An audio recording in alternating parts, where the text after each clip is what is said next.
絢爛豪華な調度品。顔の欲に試し使い。相葉の名前はジョセフィン。すべてが彼女のもの。お金が足りなくなったなら、海の唐辛子ブイルで私に逆らう者たちが粛清してしまえ。さあ、ひざまずきなさい。悪の花、可憐に咲く鮮やかな彩りで、淡路の我が山荘はオープンとなり朽ちてゆく。オープン王女が乗りするわ、海の向こうの青い広。だけども彼は隣国の緑の女に一目惚れ。しっとり狂った王女様、ある日大臣を呼び出して静かな声で言いました。緑の国を滅ぼしなさい。幾多の竜が泣き払われ、幾多の命が消えてゆく。苦しむ人々の嘆きは王女には届かない。あら、おやつの時間だわ。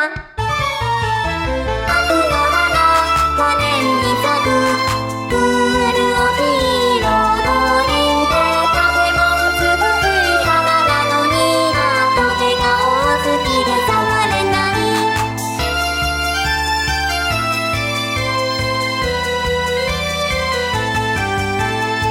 悪の王女を倒すべく、ついに人々は立ち上がる。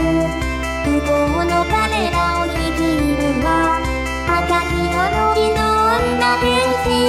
積もりに積もったその光、国全体を包み込んだ。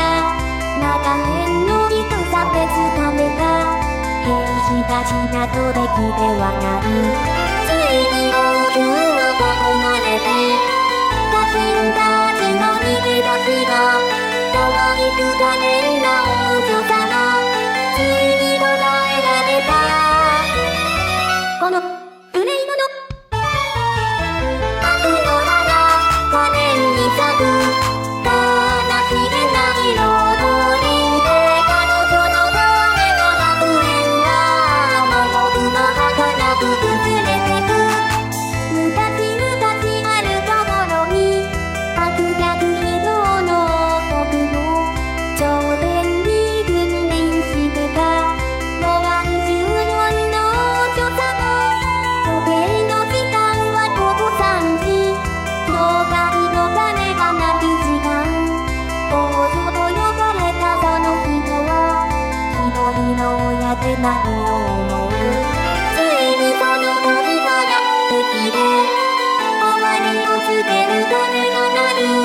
民衆などにが目もくれず、彼女はこう言った。あら、おやつの時間だわ。